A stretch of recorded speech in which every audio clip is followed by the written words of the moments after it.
en el corazón de la Ciudad de México, sobre una colina que durante siglos fue considerada sagrada, se alza una construcción que ha sido testigo de emperadores, presidentes, invasores y revoluciones. Un lugar que comenzó como fortaleza militar y terminó convertido en el símbolo más visible de una era que transformó a México para siempre. Hoy millones de personas lo recorren cada año como museo. Pero durante décadas, sus salones fueron escenario de decisiones que marcaron el destino de todo un país, y sus muros absorbieron secretos que la historia oficial prefirió matizar con el paso del tiempo. Para que este lugar funcionara como residencia del poder, fue necesario un esfuerzo constante que hoy resulta difícil de imaginar. Cientos de personas trabajaron en su mantenimiento, en su decoración, en sus jardines, y mientras el mundo exterior cambiaba a una velocidad vertiginosa, dentro de estas paredes se construía una imagen de estabilidad que, como todo en la historia, tenía un costo. ¿Cómo se financió realmente la transformación de este castillo en un palacio digno de las cortes europeas? ¿Y qué impacto tuvo ese gasto en un país donde la mayoría de la población vivía en condiciones muy distintas? ¿Quiénes fueron las personas que sirvieron aquí, que limpiaron estos pisos, que prepararon los banquetes, que cuidaron los jardines? ¿Y qué sabemos realmente de sus vidas? ¿Por qué hoy recorremos estos salones admirando su belleza sin detenernos demasiado a pensar en todo lo que implicó construir y mantener este mundo de apariencias durante más de 3 décadas? En los próximos minutos vamos a recorrer la historia documentada de este lugar. Vamos a conocer al hombre que lo habitó, vamos a reflexionar sobre lo que representó en su tiempo y sobre lo que significa hoy para quienes lo visitan, buscando entender un poco mejor el pasado de México. Si te interesan las historias de mansiones, palacios y los mundos que existieron dentro de ellos, suscríbete. Comenzamos. Oficialmente, el Castillo de Chapultepec es considerado uno de los edificios históricos más importantes de América Latina. Su construcción comenzó en el año 1785 durante el virreinato de la Nueva España, cuando el virrey Bernardo de Gálvez ordenó edificar una residencia de descanso en lo alto del Cerro del Chapulín, como se conocía entonces a esta elevación rodeada de ahuehuetes milenarios. La ubicación no era casual. Durante siglos, los pueblos originarios habían considerado este lugar como un sitio de importancia espiritual y estratégica. Los mexicas lo utilizaban como zona de recreo para sus gobernantes, y las aguas que brotaban de sus manantiales alimentaban los acueductos que llevaban el vital líquido hasta Tenochtitlan. El edificio original nunca fue terminado según los planes virreinales. La muerte del virrey Gálvez, en 1787, dejó la obra inconclusa, y durante años el castillo permaneció abandonado, expuesto a los elementos, convertido en una especie de ruina antes de haber sido habitado. Fue hasta después de la independencia de México cuando el gobierno decidió darle un nuevo propósito. En 1843, el presidente Mariano Paredes y Arrillaga ordenó que el edificio fuera adaptado para albergar el colegio militar. Los jóvenes cadetes que estudiaron allí serían protagonistas de uno de los episodios más recordados en la memoria nacional: la defensa del castillo durante la invasión estadounidense de 1847. La batalla de Chapultepec dejó una marca profunda en la identidad mexicana. Los cadetes que murieron defendiendo el cerro, conocidos después como los niños héroes, se convirtieron en símbolos de resistencia y sacrificio. Sus nombres quedaron grabados en la memoria colectiva, y el castillo adquirió un significado que iba más allá de su función militar. Era un lugar donde se había derramado sangre por la patria, un territorio que había sido defendido hasta el último aliento. Ese peso simbólico haría que cualquier uso posterior del edificio cargara con una responsabilidad especial. Décadas más tarde, cuando un general oaxaqueño llamado Porfirio Díaz Llegó al poder tras un levantamiento armado contra el gobierno de Sebastián Lerdo de Tejada, el destino del castillo cambiaría para siempre. Díaz entendía el poder de los símbolos. Sabía que gobernar un país tan diverso y fragmentado como México requería no solo fuerza militar, sino también una imagen de estabilidad y progreso que convenciera tanto a los mexicanos como a las potencias extranjeras de que el país había dejado atrás sus décadas de inestabilidad. En 1882, Porfirio Díaz ordenó que el castillo de Chapultepec fuera remodelado para convertirse en la residencia oficial del presidente de la República. La decisión no estuvo exenta de controversia.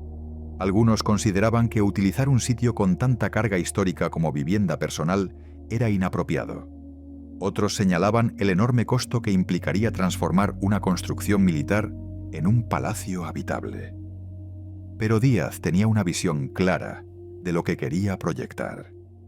Y el castillo era el escenario perfecto para esa proyección. Pero toda gran construcción tiene una historia más amplia que rara vez aparece en los folletos turísticos. Detrás de los salones elegantes, de los muebles importados de Europa, de las vajillas de porcelana y los candelabros de cristal, había una realidad más compleja. El México del Porfiriato era un país de contrastes extremos. Mientras en la capital se construían edificios que rivalizaban con los de París o Viena, en el campo millones de campesinos vivían en condiciones de extrema pobreza. El progreso que tanto se celebraba llegaba de manera muy desigual, y el brillo de los salones del castillo contrastaba con la oscuridad de las haciendas donde trabajadores endeudados pasaban sus vidas sin esperanza de mejora. Este contraste no era exclusivo de México. En todo el mundo, la segunda mitad del siglo XIX fue una época de transformaciones aceleradas donde las élites acumularon fortunas mientras las clases trabajadoras luchaban por sobrevivir.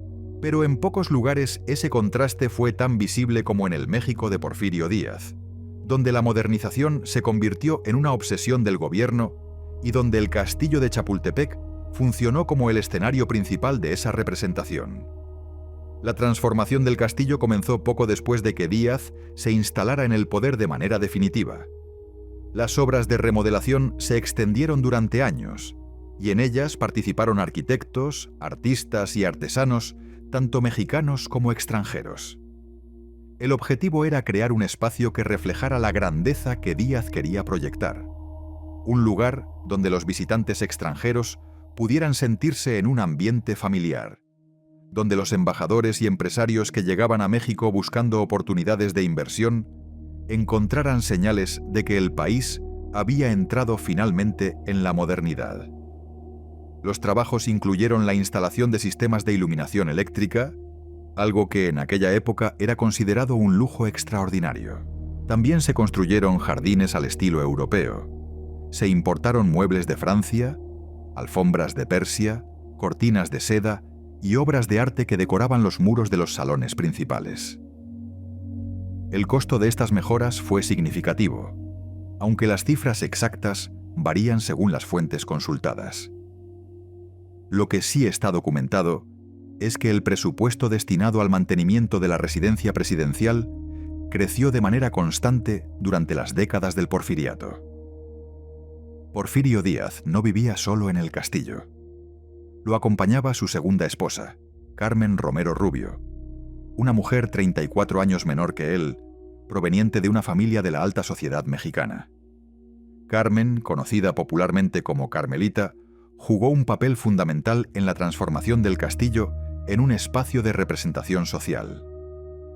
Fue ella quien supervisó gran parte de la decoración interior, quien organizó los eventos sociales que se celebraban en los salones, quien se aseguró de que todo estuviera a la altura de las expectativas de los visitantes más exigentes. La vida cotidiana en el castillo requería un ejército de personas trabajando en silencio.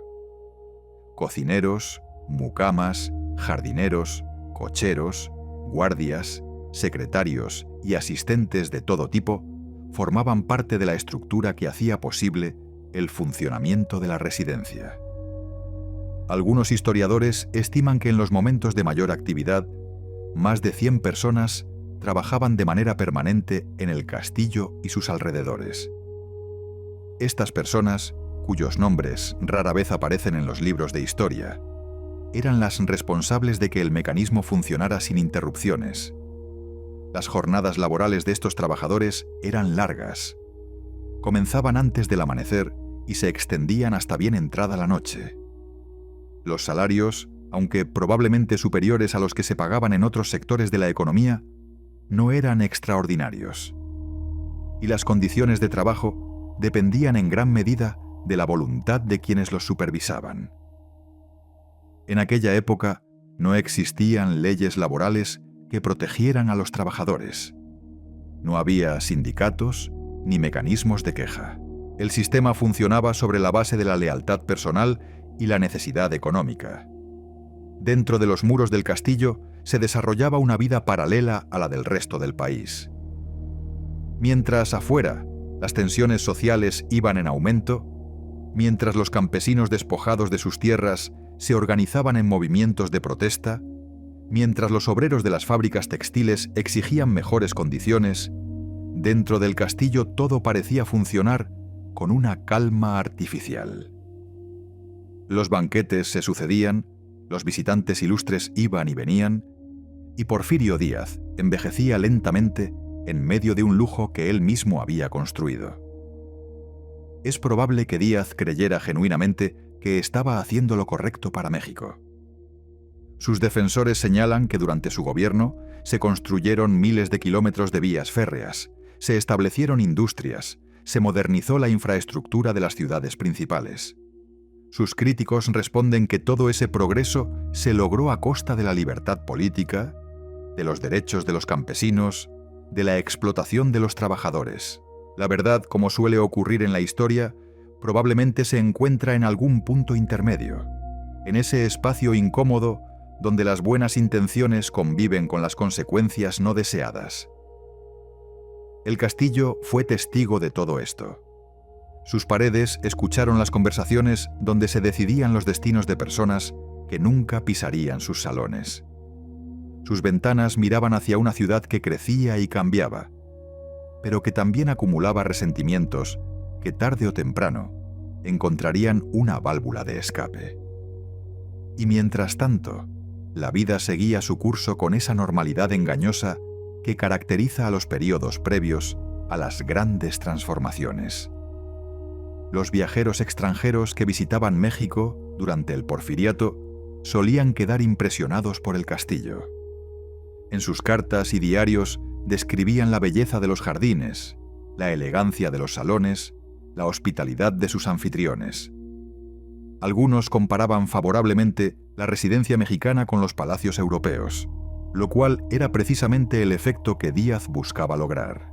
Esa imagen de México como un país ordenado, próspero y moderno, era fundamental para atraer la inversión extranjera que el gobierno consideraba esencial para el desarrollo económico. Pero esa imagen tenía grietas que se iban haciendo más visibles con el paso del tiempo. La prensa crítica, aunque fuertemente reprimida, encontraba maneras de señalar las contradicciones del régimen. Los hermanos Flores Magón, desde el exilio, publicaban denuncias que circulaban clandestinamente por el país. Y en las regiones más alejadas de la capital, los movimientos de resistencia iban ganando fuerza, alimentados por décadas de injusticias acumuladas. El castillo, ajeno a todo esto, seguía brillando en lo alto del cerro.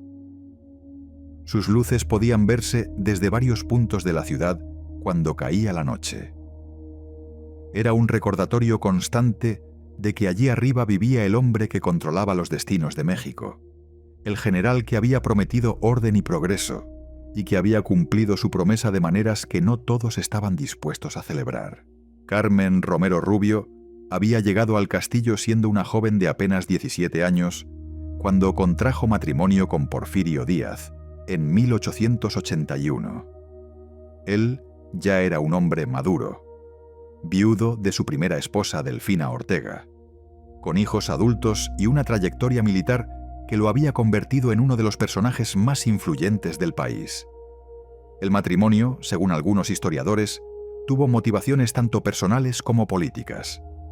La familia Romero Rubio pertenecía a los círculos conservadores de la sociedad mexicana, y la unión con Díaz representaba una reconciliación simbólica entre las facciones que habían dividido al país durante décadas. Carmen se adaptó rápidamente a su papel de primera dama. Educada en los mejores colegios de la época, hablaba francés con fluidez, tocaba el piano, conocía los códigos de la alta sociedad y sabía moverse con elegancia en los ambientes más exigentes. Su influencia sobre el castillo fue determinante. Fue ella quien impulsó las reformas estéticas que transformaron el antiguo edificio militar en un espacio habitable según los estándares europeos. Fue ella quien seleccionó muchos de los muebles, las telas, los objetos decorativos que llenaron los salones. Y fue ella quien estableció los protocolos sociales que regían la vida dentro de aquellos muros. Los testimonios de la época describen a Carmen como una mujer inteligente y reservada. No participaba abiertamente en las discusiones políticas, pero su cercanía con Díaz le daba una influencia que pocos se atrevían a cuestionar. Algunos la consideraban una fuerza moderadora, alguien que suavizaba los impulsos más autoritarios de su esposo. Otros veían en ella simplemente a una anfitriona impecable, dedicada a mantener las apariencias mientras el país atravesaba transformaciones profundas. La vida cotidiana en el castillo seguía ritmos precisos que rara vez se alteraban. Díaz era un hombre de costumbres fijas, disciplinado hasta el extremo, que comenzaba sus jornadas muy temprano y las terminaba tarde en la noche, revisando documentos y firmando decretos. Sus colaboradores más cercanos lo describían como alguien de pocas palabras, que escuchaba más de lo que hablaba y que tomaba decisiones después de largas reflexiones. El castillo era su centro de operaciones, el lugar desde donde controlaba los hilos de un gobierno que dependía en gran medida de su voluntad personal. Los banquetes que se celebraban en los salones del castillo eran acontecimientos cuidadosamente planificados. Cada detalle importaba, desde la disposición de las flores en las mesas hasta el orden en que se servían los platillos. Los invitados incluían diplomáticos extranjeros, empresarios nacionales e internacionales, generales leales al régimen, intelectuales que apoyaban la visión oficial del progreso.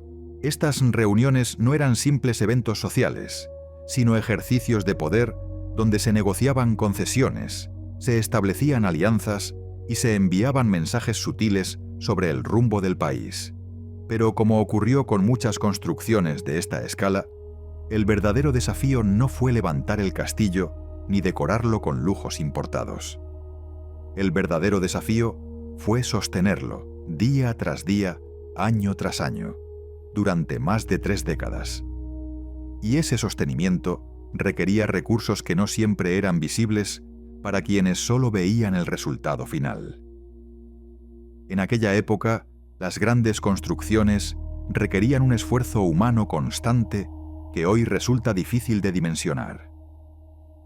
El castillo de Chapultepec no era una excepción. Mantener los jardines en condiciones impecables exigía el trabajo diario de jardineros que conocían cada planta, cada árbol, cada rincón del bosque que rodeaba la residencia. Los ahuehuetes centenarios necesitaban cuidados especiales para sobrevivir en un entorno que iba cambiando con la expansión de la ciudad. Las fuentes debían funcionar sin interrupciones. Los caminos debían mantenerse limpios. Las plagas debían controlarse antes de que causaran daños visibles. Dentro del edificio, el mantenimiento era igualmente demandante. Los pisos de madera necesitaban pulirse con regularidad. Las alfombras importadas requerían cuidados especiales para conservar sus colores y texturas. Los muebles debían limpiarse, los candelabros pulirse, las cortinas sacudirse. Cada habitación tenía sus propias exigencias, y el conjunto formaba un sistema complejo donde cualquier descuido podía provocar deterioros difíciles de reparar. Las cocinas del castillo funcionaban como una pequeña industria. Preparar los alimentos para la familia presidencial, para los invitados, para el personal de servicio, requería una organización meticulosa. Los ingredientes llegaban desde distintos puntos del país y del extranjero.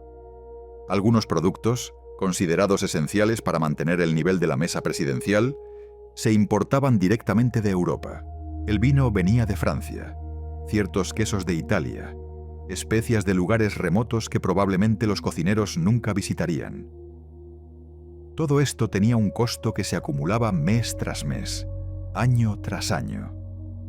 El agua era otro recurso fundamental cuya gestión requería atención constante. El castillo contaba con sistemas de abastecimiento que aprovechaban los manantiales del cerro, pero esos sistemas necesitaban mantenimiento regular. Las tuberías debían revisarse, las bombas repararse, los depósitos limpiarse. En una época donde la infraestructura hidráulica de la ciudad era todavía precaria, mantener el suministro de agua en el castillo representaba un desafío técnico considerable. La iluminación eléctrica, que Díaz había instalado como símbolo de modernidad, también exigía cuidados especiales. Las instalaciones eléctricas de aquella época eran mucho menos seguras y confiables que las actuales. Los cables podían deteriorarse, los generadores fallar, las conexiones provocar incendios si no se vigilaban con atención. Mantener el castillo iluminado por las noches era una hazaña técnica que requería personal especializado trabajando constantemente para prevenir problemas. Todo esto formaba parte de un sistema normalizado en su tiempo, aunque hoy nos resulte difícil de comprender en toda su magnitud. Las grandes residencias del mundo funcionaban de maneras similares. Los palacios europeos que Díaz tomaba como modelo tenían estructuras de servicio igualmente complejas, con cientos de personas dedicadas a tareas específicas que garantizaban el funcionamiento del conjunto. La diferencia, quizás, estaba en el contraste con el entorno. Mientras los palacios de Viena o París se levantaban en países con economías industrializadas y clases medias en expansión, el castillo de Chapultepec brillaba sobre una ciudad donde la mayoría de la población carecía de servicios básicos.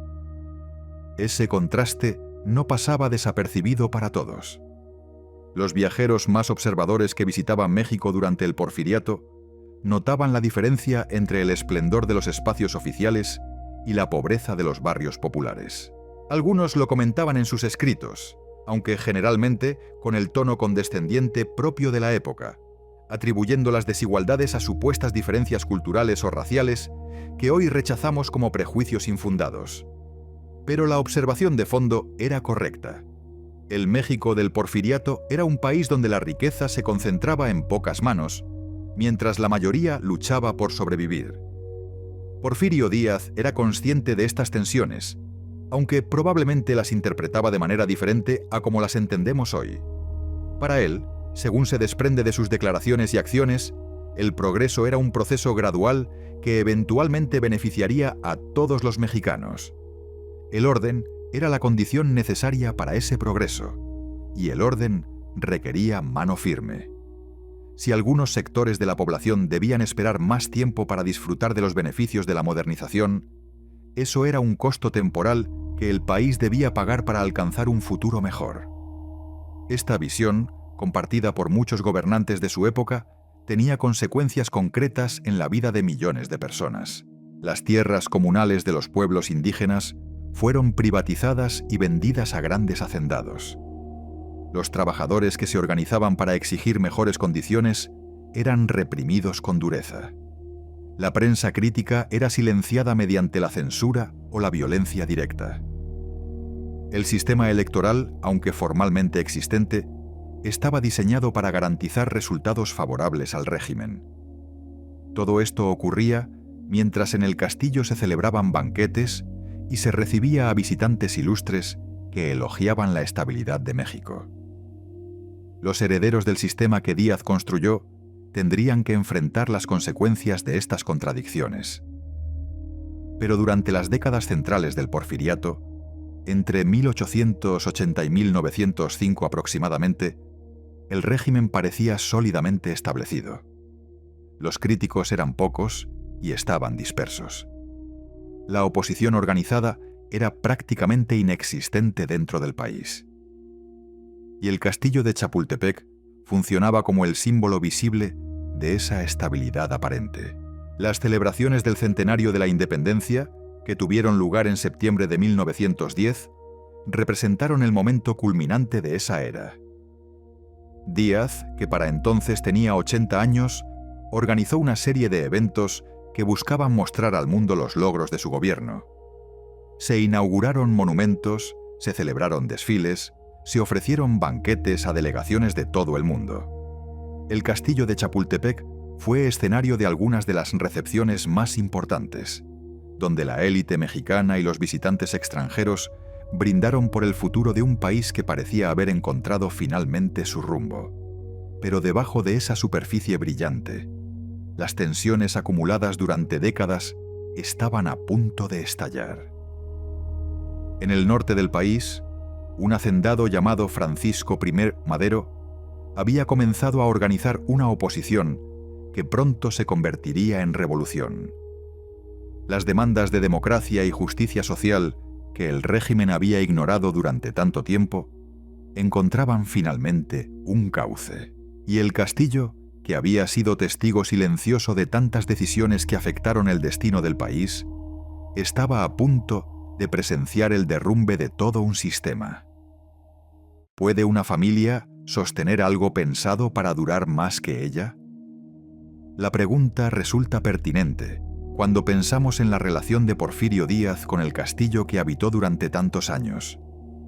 Él llegó al poder convencido de que podía transformar a México, y en cierto sentido lo logró.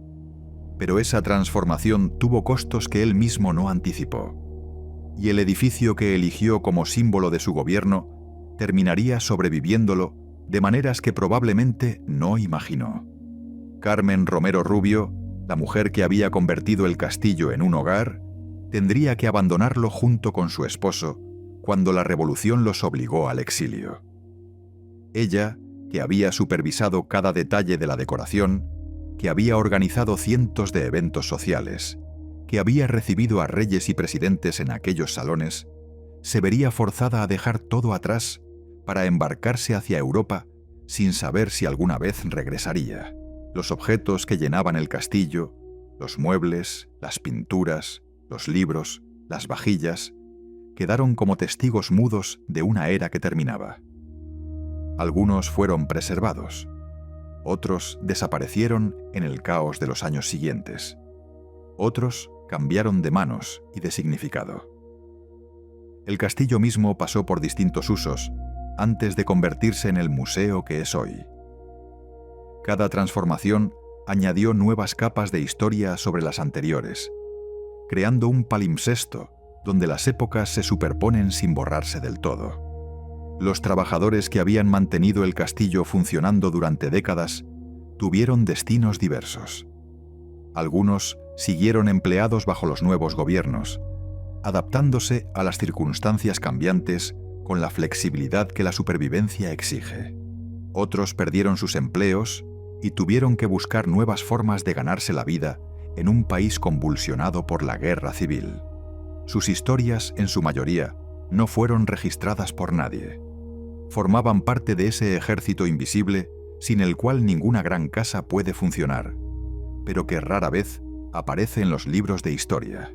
La revolución que comenzó en 1910 se prolongaría durante una década, dejando un saldo de muertos que los historiadores estiman en más de 1 millón de personas. El país que Díaz había intentado modernizar quedó devastado por los combates, las epidemias, el hambre y el desplazamiento masivo de poblaciones. Las vías férreas que él tanto había promovido fueron destruidas y reconstruidas varias veces, utilizadas alternativamente por los distintos bandos en conflicto. Las haciendas que habían sido el motor de la economía porfiriana fueron saqueadas o repartidas entre campesinos que llevaban décadas reclamando tierras. El castillo de Chapultepec sobrevivió a todo esto, en parte porque su ubicación estratégica lo hacía valioso para cualquier gobierno, en parte porque su carga simbólica era demasiado importante como para destruirlo. Los nuevos gobernantes de México lo utilizaron de distintas maneras, siempre conscientes de que habitaban un espacio cargado de significados complejos. Vivir donde había vivido Díaz era una declaración política, y cada presidente que consideró la posibilidad tuvo que sopesar las implicaciones de esa decisión. Finalmente, en 1939, el presidente Lázaro Cárdenas ordenó que el castillo dejara de ser residencia oficial y se convirtiera en museo. La decisión tenía múltiples motivaciones. Por un lado, Cárdenas quería distanciarse simbólicamente de la era porfiriana y de todo lo que representaba. Por otro, creía que un espacio tan importante para la historia nacional debía estar abierto al público, no reservado para uso privado de los gobernantes. El castillo se transformó entonces en el Museo Nacional de Historia, función que sigue cumpliendo hasta el día de hoy. ¿Qué ocurre cuando un sueño privado se convierte en patrimonio público? El castillo que Díaz imaginó como extensión de su poder personal pasó a ser propiedad de todos los mexicanos. Los salones donde él recibía a emperadores y empresarios ahora son recorridos por estudiantes de primaria que intentan comprender su pasado. Las habitaciones donde Carmen supervisaba los preparativos de los banquetes hoy exhiben objetos en vitrinas de cristal. El espacio cambió de función, pero conservó su capacidad de generar preguntas sobre el poder, la riqueza y la desigualdad. La mañana del 25 de mayo de 1911 amaneció diferente en el castillo de Chapultepec. Porfirio Díaz, el hombre que había gobernado México durante más de 3 décadas, firmaba su renuncia a la presidencia de la República. Tenía 80 años, el cuerpo debilitado por la edad y por una infección dental que le causaba dolores constantes. Pero más que el deterioro físico, lo que había quebrado su voluntad era la evidencia de que el país ya no lo quería. Las protestas se multiplicaban, los levantamientos armados ganaban terreno y sus propios colaboradores le aconsejaban retirarse antes de que la situación se volviera incontrolable. Es posible que en esas últimas horas dentro del castillo, Díaz haya recorrido los salones que durante tantos años fueron el escenario de su poder. Quizás se detuvo frente a las ventanas que miraban hacia la ciudad. Esa ciudad que él había transformado con avenidas anchas, edificios monumentales y servicios modernos. Quizás pensó en todo lo que había construido y en todo lo que estaba a punto de perder. Los testimonios de quienes lo rodeaban en esos días lo describen como un hombre agotado, consciente de que su tiempo había terminado, pero incapaz de comprender del todo por qué el pueblo al que creía haber servido lo rechazaba con tanta fuerza. Carmen Romero Rubio supervisó los preparativos para la partida. Había que empacar lo esencial, seleccionar qué objetos personales llevarían consigo al exilio, despedirse de un lugar que había sido su hogar durante casi 30 años. Ella tenía 50 años, la mitad de los cuales los había pasado como primera dama de México. Todo lo que conocía, sus amistades, su posición social, su rutina cotidiana, estaba a punto de desaparecer. El barco que los llevaría a Europa esperaba en el puerto de Veracruz. La salida de la Ciudad de México fue discreta, casi furtiva. Díaz y su familia viajaron en tren hacia la costa, evitando las multitudes que podrían recibirlos con hostilidad. En algunas estaciones del camino, sin embargo, hubo quienes se acercaron a despedirse del antiguo presidente. No todos los mexicanos lo odiaban. Para muchos, especialmente entre las clases acomodadas y los sectores que se habían beneficiado del orden porfiriano, su partida representaba el fin de una era de estabilidad y el comienzo de un futuro incierto. Algunos lloraron al verlo partir. Otros celebraron en las calles la caída del dictador. El vapor Ipiranga zarpó de Veracruz el 31 de mayo de 1911, llevando a bordo al hombre que durante tanto tiempo había controlado los destinos de México. Díaz nunca regresaría a su país. Pasaría los últimos 4 años de su vida en París, la ciudad que tanto había admirado y que había intentado replicar en la capital mexicana. Allí viviría como un exiliado más, visitando museos, paseando por los jardines, recibiendo ocasionalmente a compatriotas que viajaban a Europa y querían presentarle sus respetos. Algunos documentos sugieren que Díaz siguió con atención los acontecimientos en México durante su exilio. Las noticias que llegaban eran cada vez más alarmantes. Francisco Pimero Madero, el hombre que había encabezado la revolución contra él, fue asesinado en 1913 tras un golpe de Estado. El país se sumió en una guerra civil donde múltiples facciones luchaban por el poder. Todo aquello que Díaz había intentado construir parecía desmoronarse con una velocidad vertiginosa. Es probable que en sus últimos años Díaz haya reflexionado sobre su legado y sobre los errores que pudieron llevarlo al exilio. Algunos testimonios indican que se sentía incomprendido, convencido de que había actuado siempre pensando en el bien del país. Otros sugieren que reconocía, al menos en privado, que había permanecido demasiado tiempo en el poder y que debió haber preparado una transición ordenada cuando todavía era posible. La verdad de sus pensamientos más íntimos murió con él. Porfirio Díaz falleció en París el 2 de julio de 1915, a los 84 años de edad. Su cuerpo fue embalsamado y sepultado en el cementerio de Montparnasse, donde permanece hasta el día de hoy. A lo largo de los años, diversos grupos han propuesto repatriar sus restos a México, pero la iniciativa siempre ha generado controversia. Para algunos, Díaz merece un lugar de honor en la historia nacional.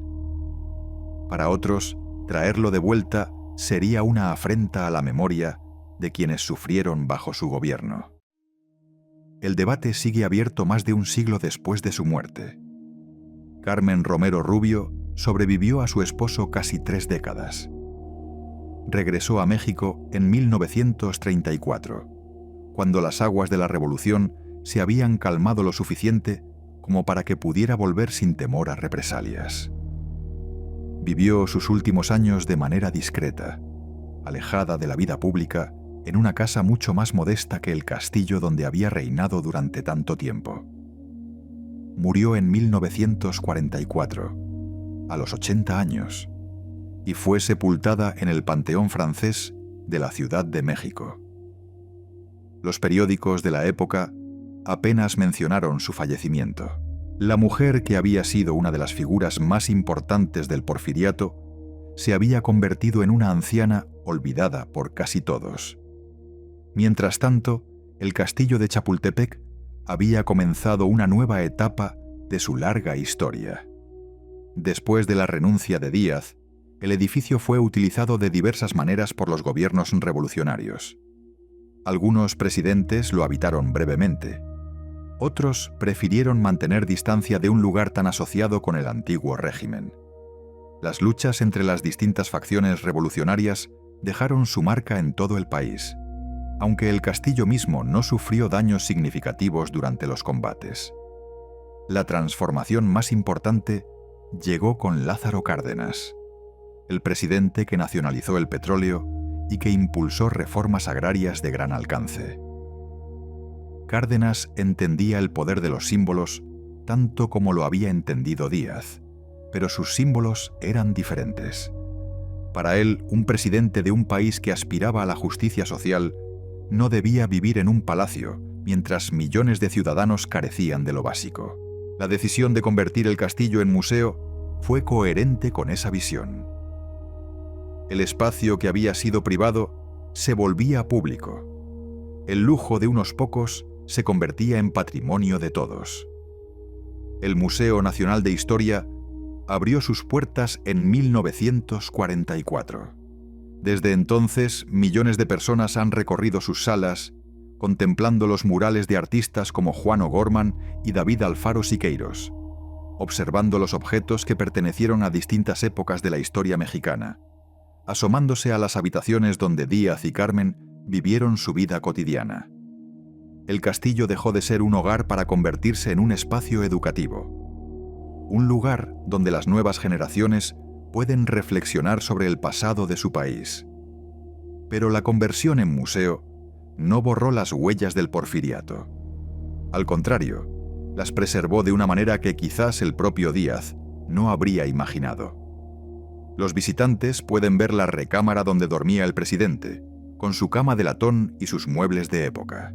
Pueden recorrer el salón donde Carmen recibía a sus invitadas, admirar los vitrales que ella misma eligió, caminar por los jardines que fueron diseñados para impresionar a los visitantes extranjeros. Todo está ahí, conservado como testimonio de una era que terminó hace más de un siglo, pero que sigue generando preguntas incómodas. ¿Qué significa preservar el lujo del pasado en un país donde la desigualdad sigue siendo uno de los problemas más graves? La pregunta no tiene respuesta fácil. Por un lado, el castillo es parte del patrimonio histórico de México, un documento arquitectónico que permite entender cómo vivían las élites de otra época. Por otro lado, exhibir esa riqueza sin contexto podría parecer una celebración de valores que la sociedad actual dice rechazar. Los museos enfrentan constantemente este dilema, tratando de equilibrar la preservación histórica con la responsabilidad educativa. El Museo Nacional de Historia ha intentado resolver esta tensión mediante la interpretación crítica. Los textos que acompañan las exhibiciones no se limitan a describir los objetos, sino que los sitúan en su contexto histórico y social.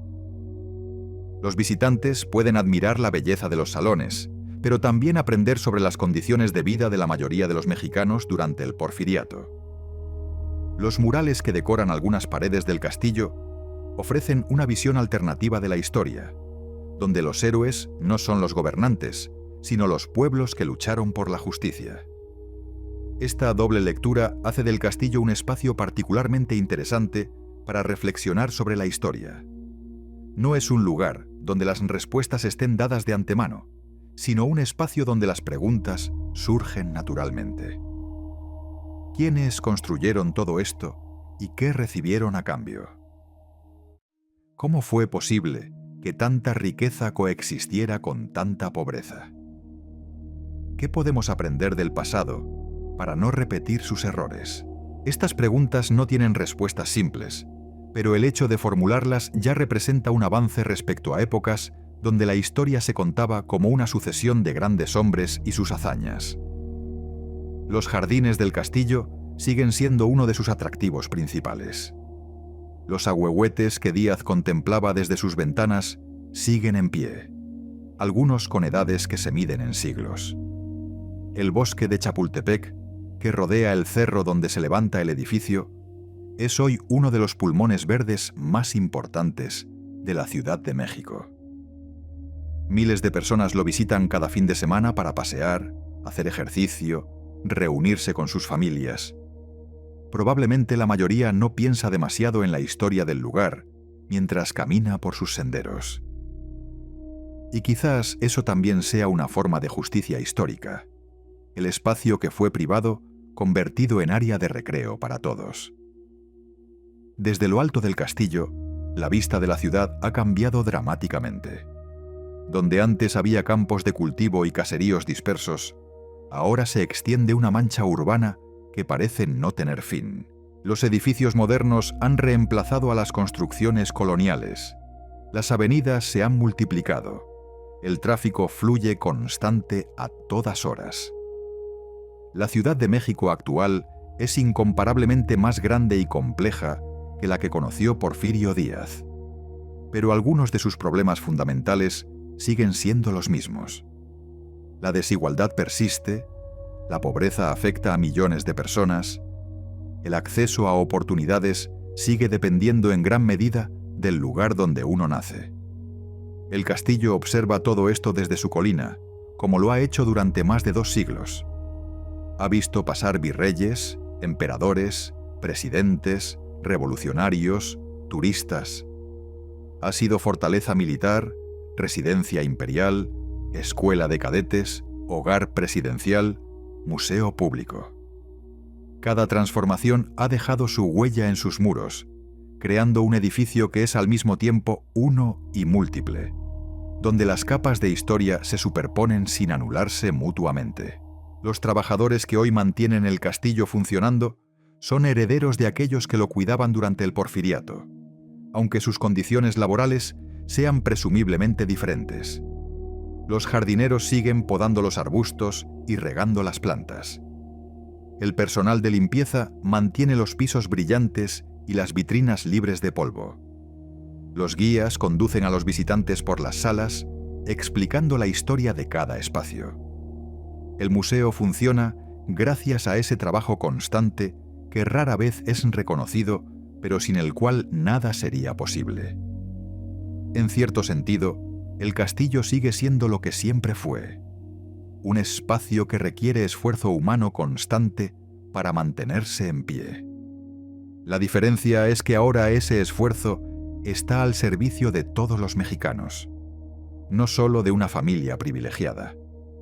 Los impuestos que pagan los ciudadanos financian el mantenimiento del edificio, la restauración de las piezas históricas, el salario de los trabajadores. El castillo se ha democratizado, aunque la historia que cuenta sigue siendo en gran medida la de los poderosos. Algunos críticos señalan que los museos como el de Chapultepec corren el riesgo de romantizar el pasado, de presentar la historia de las élites como si fuera la historia de todo un pueblo. Hay algo de verdad en esta crítica. Las voces de los campesinos despojados de sus tierras, de los obreros explotados en las fábricas, de las mujeres que trabajaban en el servicio doméstico, aparecen poco en las exhibiciones tradicionales. Sus nombres no están grabados en placas. Sus rostros no aparecen en los retratos que cuelgan de las paredes. La historia que cuenta el museo es inevitablemente parcial, como lo es toda historia. Pero quizás el valor del castillo como espacio educativo resida precisamente en esa parcialidad. Al mostrar cómo vivían los poderosos, invita a preguntarse cómo vivían los demás. Al exhibir el lujo de una época, provoca reflexiones sobre el costo de ese lujo. Al preservar los espacios donde se tomaron decisiones que afectaron a millones, permite imaginar las consecuencias de esas decisiones en la vida de personas que nunca pisaron aquellos salones. El museo no ofrece todas las respuestas, pero plantea las preguntas correctas. Hoy caminamos por estos salones con calma, sin pensar que durante siglos fueron una carga constante para quienes debían mantenerlos. Admiramos los techos pintados sin preguntarnos cuántas horas de trabajo costó cada detalle. Fotografiamos los muebles sin imaginar las manos que los pulían cada día. El castillo se ha convertido en un escenario donde representamos el papel de visitantes cultos, interesados en la historia, pero quizás no siempre conscientes de todo lo que esa historia implica. Cada año, cientos de miles de personas suben la colina de Chapultepec para visitar el castillo que alguna vez fue hogar de Porfirio Díaz. Llegan en grupos escolares organizados, en familias con niños que corretean por los pasillos, en parejas que buscan un paseo diferente, en turistas extranjeros que han leído sobre el lugar en sus guías de viaje. La explanada frente al edificio se llena de vendedores ambulantes que ofrecen recuerdos, globos, dulces típicos. El ambiente es festivo, relajado, muy distinto del que debió reinar cuando el castillo era residencia del poder. Los visitantes pagan su entrada, atraviesan los controles de seguridad y comienzan el recorrido por las salas del museo. Algunos siguen atentamente las explicaciones de los guías, tomando notas mentales de las fechas y los nombres que escuchan. Otros se detienen frente a los objetos que les llaman la atención, leyendo las cédulas informativas con curiosidad variable. Muchos simplemente caminan, absorbiendo la atmósfera del lugar sin preocuparse demasiado por los detalles históricos. Cada quien lleva su propia forma de relacionarse con el pasado. Las fotografías son parte esencial de la experiencia contemporánea del castillo. Los visitantes se retratan frente a los vitrales, junto a las armaduras, en los balcones con vista a la ciudad. Las imágenes circulan después por redes sociales, acompañadas de comentarios breves que rara vez profundizan en la historia del lugar. El castillo se ha convertido en un telón de fondo para selfies, un escenario donde documentar la propia presencia sin necesariamente reflexionar sobre lo que ese escenario representa. Esta transformación del patrimonio histórico en producto de consumo cultural no es exclusiva de Chapultepec. Ocurre en castillos, palacios y mansiones de todo el mundo. Los lugares que alguna vez fueron centros de poder se han convertido en atracciones turísticas donde el pasado se presenta de manera accesible, entretenida, digerible. El proceso tiene ventajas evidentes, ya que permite que millones de personas accedan a espacios que antes estaban reservados para unos pocos. Pero también tiene costos menos visibles, como la posible banalización de historias complejas que merecerían reflexiones más profundas. El marketing del castillo de Chapultepec lo presenta como una joya arquitectónica, un tesoro nacional, un imprescindible para cualquier visitante de la Ciudad de México. Los folletos destacan la belleza de sus jardines, la riqueza de sus colecciones, las vistas espectaculares que ofrece. Todo esto es cierto, pero constituye solo una parte de la historia. La otra parte, la que habla de desigualdad, de trabajo invisible, de poder concentrado en pocas manos, aparece de manera más tenue en los materiales promocionales. Quizás no pueda ser de otra manera.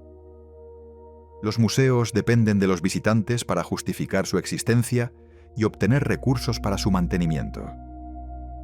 Un discurso demasiado crítico podría alejar al público, reducir la recaudación, poner en riesgo la preservación del patrimonio. Los responsables de estos espacios caminan constantemente sobre una línea delgada, tratando de equilibrar la honestidad histórica con la necesidad práctica de atraer visitantes.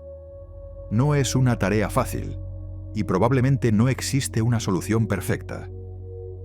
Los días festivos, el castillo se llena hasta desbordar.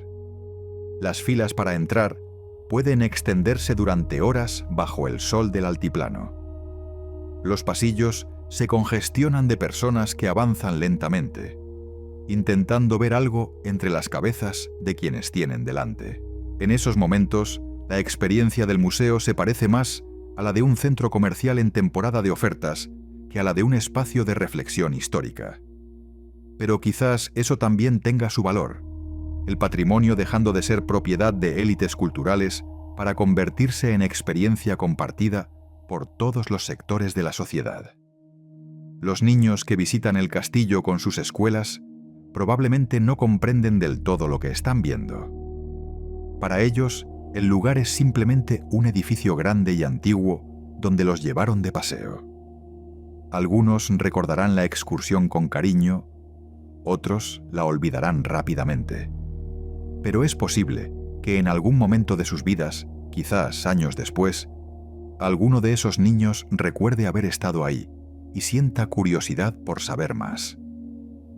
Las semillas que se plantan en la infancia a veces tardan décadas en germinar. La tienda del museo vende reproducciones de objetos históricos, libros sobre el porfiriato, postales con imágenes del castillo.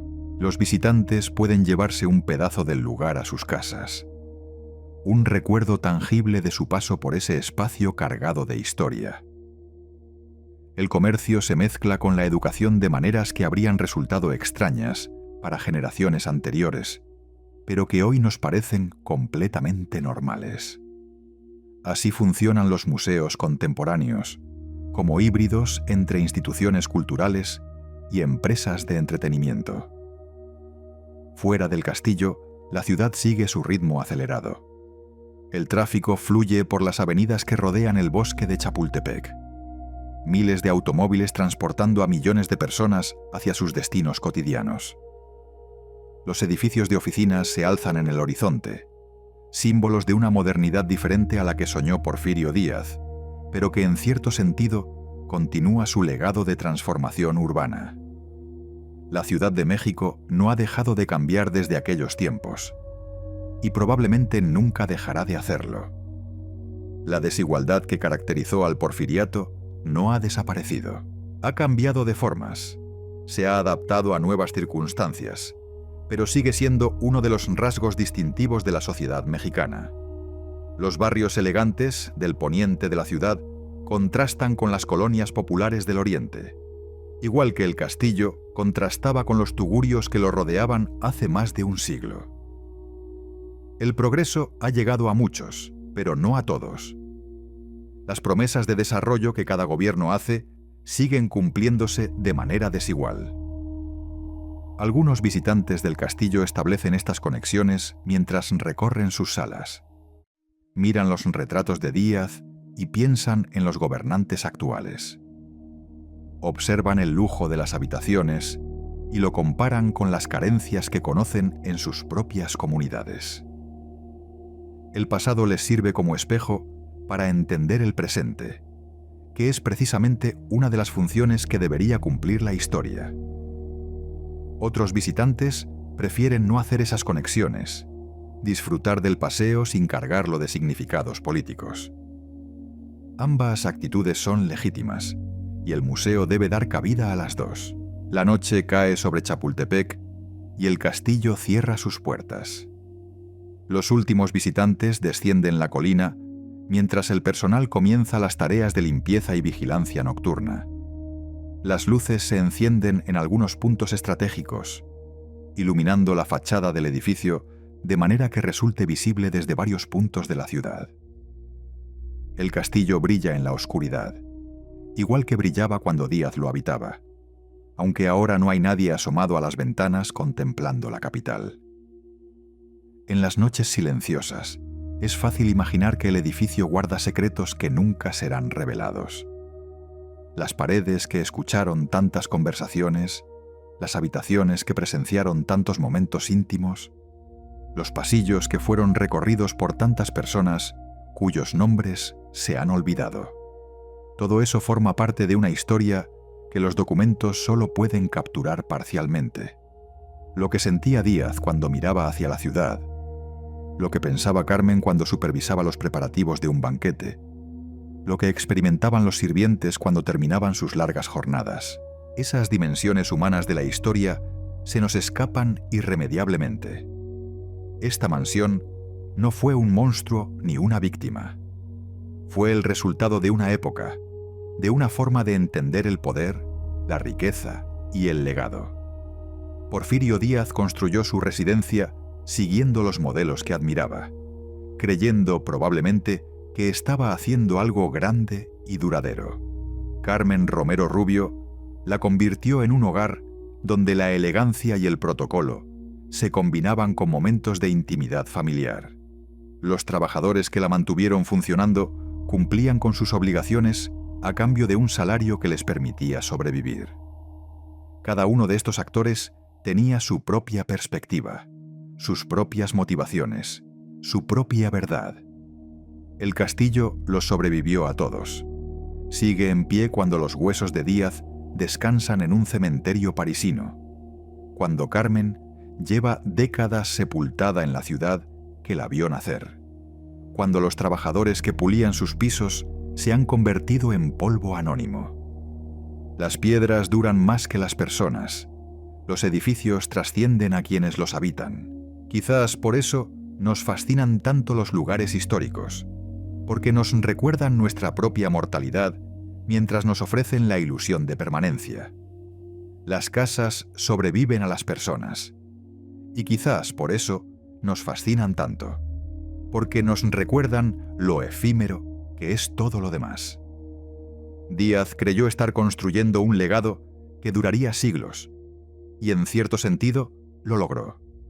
El castillo sigue ahí. Su nombre sigue siendo reconocido. Su imagen sigue apareciendo en los libros de historia. Pero el país que él imaginaba, ese México ordenado y próspero que avanzaba hacia la modernidad bajo su guía firme, ese país dejó de existir mucho antes de que él muriera.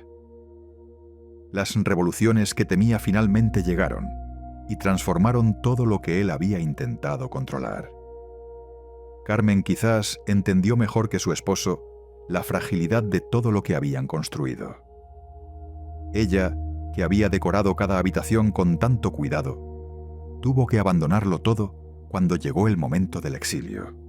Ella, que había recibido a los personajes más importantes de su época, terminó sus días en el olvido casi completo. Su historia es la de tantas mujeres que vivieron a la sombra de hombres poderosos, cuyas contribuciones fueron esenciales pero rara vez reconocidas, cuyo destino dependía de decisiones que otros tomaban. Los trabajadores del castillo, esos cientos de personas cuyos nombres no aparecen en ningún registro, son quizás los personajes más trágicos de esta historia. Dedicaron sus vidas a mantener un mundo del que nunca serían parte, a cuidar espacios por los que solo podían pasar como servidores, a preparar manjares que nunca probarían. Su invisibilidad no era accidental, sino parte del sistema que hacía posible la vida en las grandes mansiones. Para que unos pocos pudieran vivir con lujo, muchos otros debían trabajar en silencio. Hoy, cuando recorremos el castillo como visitantes, ocupamos un lugar que ninguno de esos actores históricos habría podido imaginar. No somos propietarios ni sirvientes, sino algo completamente diferente. Ciudadanos que ejercen su derecho a conocer el patrimonio de su país. El castillo nos pertenece a todos de una manera que no le pertenecía a nadie durante el Porfiriato. Esa democratización del acceso es uno de los logros más importantes del México contemporáneo, aunque rara vez lo pensemos en esos términos.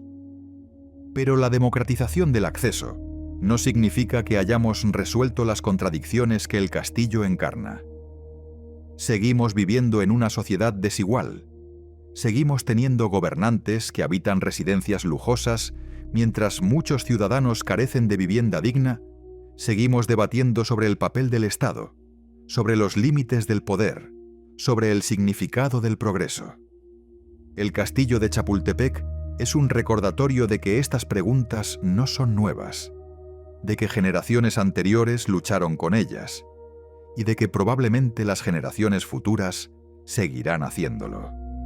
La última luz del día se desvanece sobre la ciudad, mientras el castillo se recorta contra el cielo. Los visitantes ya se han ido. Las salas están vacías.